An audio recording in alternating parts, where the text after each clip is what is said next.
make a start. And the best place to start is right in the community where we live.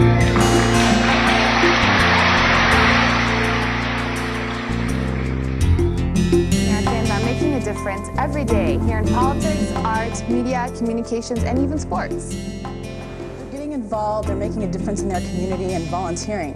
One very such special project is Project Downtown. And here joining us from Florida is Ahmed Houidi, who is also on the national board of Project Downtown and a fourth-year medical student. Ahmed, please tell us a little bit about your project. Sure. Well, Project Downtown, it started with a few students at the MSA, the Muslim Student Association in the University of Miami. And for a long time, they were saying to themselves, you know, there's a lot of problems here in our community, all across the nation. And really the presence, the Muslim presence in the United States has to make some difference to that, has to contribute to that. So they said, you know, all these problems that we can address, where do we start first? Right? And the most basic place to start is hunger and homelessness. If people don't have food, people don't have shelter, right, you can't really talk to them about higher education or pursuing higher goals in society. So this was the first place to start. So the students down there in Miami, what they did was they said, you know what, we don't have many resources, but let's just go out and let's just do something. Let's go connect with the people. So they made about like 30 sandwiches, and they went downtown to the heart of Miami, in Government Center. That's one of the Metro Rail stops in Miami. They went down on Friday around 5 o'clock, and they just passed out the meals that they had.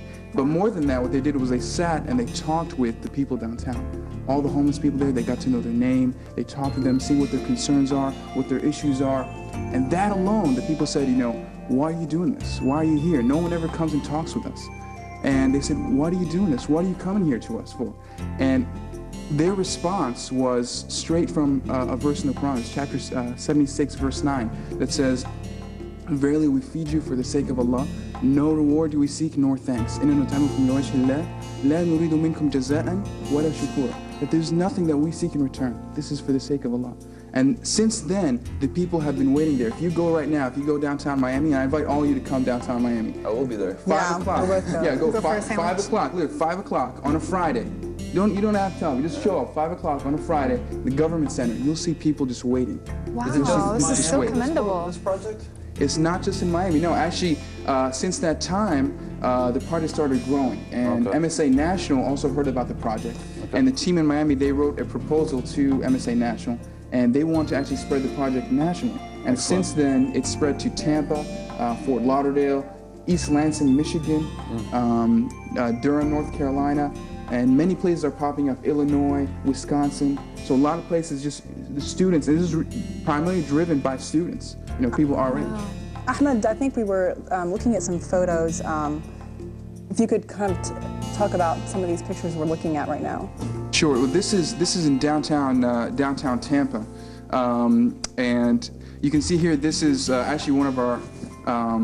This picture was an open house that we had in Tampa, where we actually brought a bus and we took it downtown and we picked up the people from downtown. Oh, wow. And we brought them to the mosque. We had food for them. We had lectures. We had a free health clinic for them.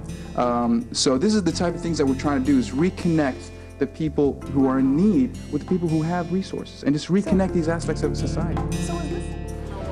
Walaikum salam. My name is Yusuf Ali Rashid.